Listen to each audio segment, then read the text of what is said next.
গ্রামের ঢালাই রাস্তায় রিক্সা থামতেই নানার নানির মুখের সামনে এসে দাঁড়াতে হলো। উঠোনের মাঝখানে বিয়ের প্যান্ডেলের অর্ধেক বাঁশ খোলা অবস্থায় পড়ে আছে। বাবুর্চির ডেকোরেটরের লোকেরা পাটি গুটোচ্ছে। নানা আমাকে দেখে এক পায়ে এগিয়ে এসে বড় একটা গালমন্দ করতে গিয়েও থেমে গেল। পাশে দাঁড়ানো নতুন এক আত্মীয় চোখ গোল গোল করে তাকিয়ে জিজ্ঞেস করলো, হ্যাঁ গো সুফিয়া, ছেলে পাওয়া গেল? কই ছিল অতক্ষণ?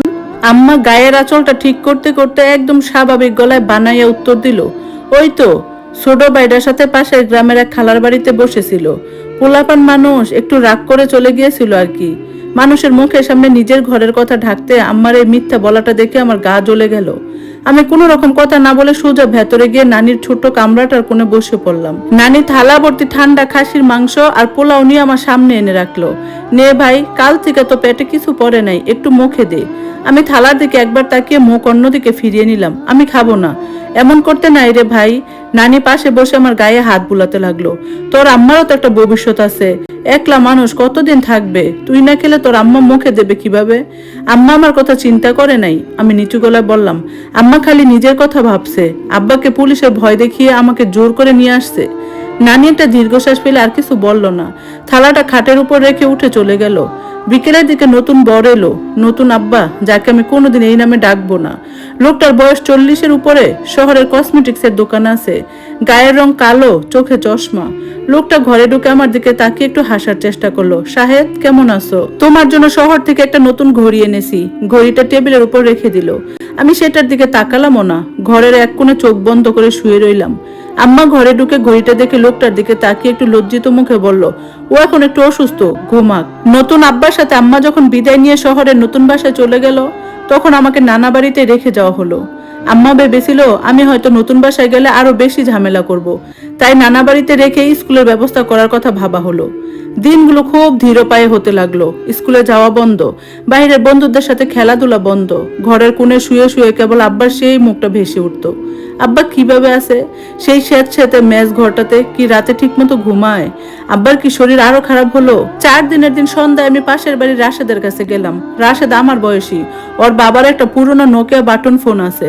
রাশেদ, তোর আব্বার ফোনটা একটু দিবি, একটা জরুরি কল করব। রাশেদ একটু ইতস্ত করে বলল, আমার আব্বা তো দোকানে, ফোন তো ঘরেই আছে, কারে ফোন দিবি? আমার আব্বাকে। আমি মিনতি করে বললাম, একটু দে না ভাই, খালি 2টা কথা বলবো। রাশেদ ঘর থেকে ফোনটা এনে আমার হাতে দিল। 1 বছর আগে যখন আব্বা আম্মার সাথে যোগাযোগ করার চেষ্টা করত, তখন একটা কাগজে আব্বার ফোন নাম্বারটা লিখে দিয়েছিল। সেই 11টা ডিজিট আমার মুখস্থ ছিল।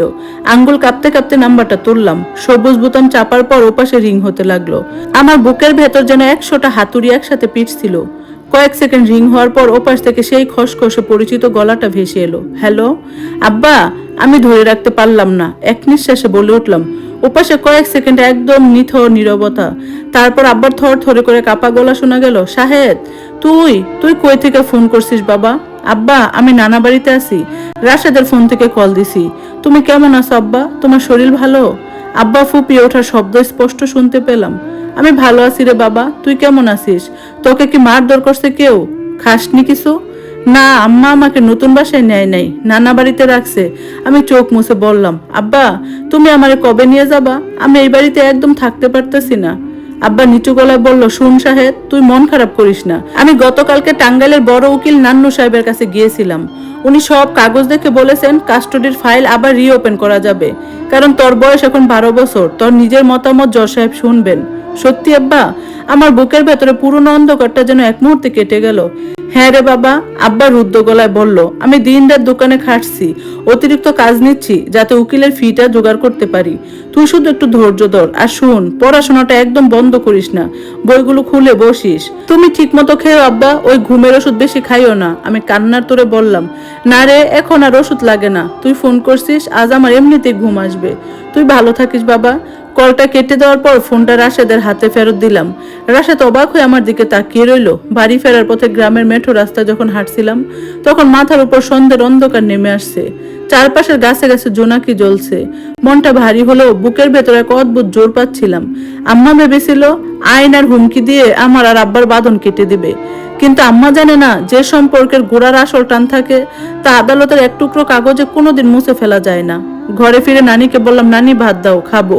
নানি অবাক হয়ে আমার দিকে তাকালো। তারপর মুখে এক চিলতে স্বস্তির হাসি নিয়ে দ্রুত রান্নাঘরের দিকে ছুটে গেল।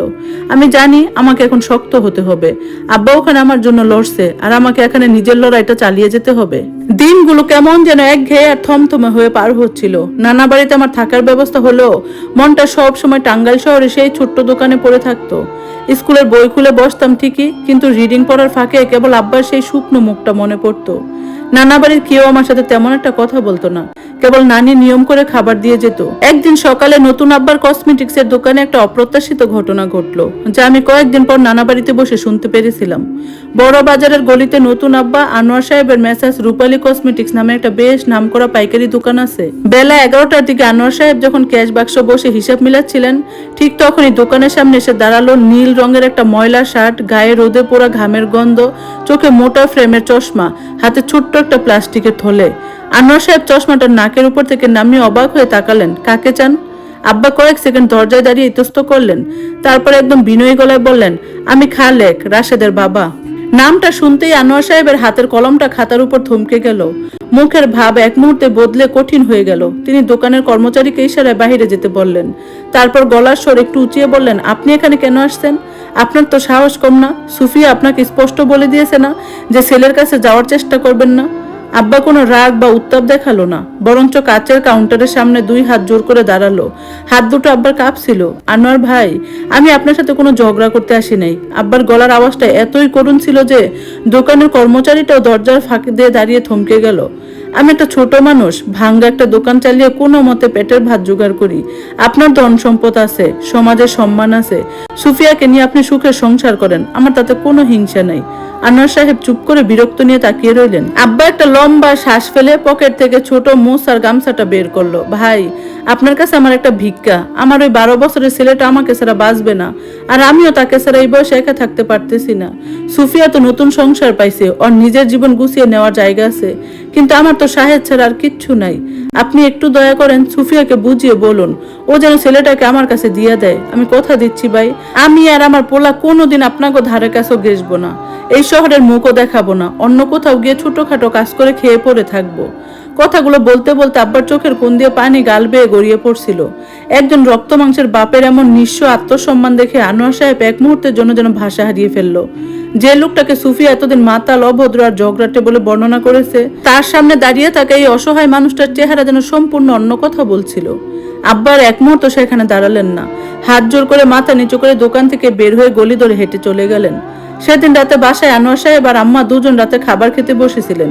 টেবিলে নানা পদের খাবার সাজানো, কিন্তু আনোয়ার সাহেব যেন অন্যমনস্ক হয়ে থালায় হাত চালাচ্ছিলেন। আম্মা খেয়াল করে জিজ্ঞেস করলেন, কি হয়েছে? আজ দোকান থেকে আসার পর থেকে চুপচাপ আছো, কোনো ঝামেলা হয়েছে নাকি?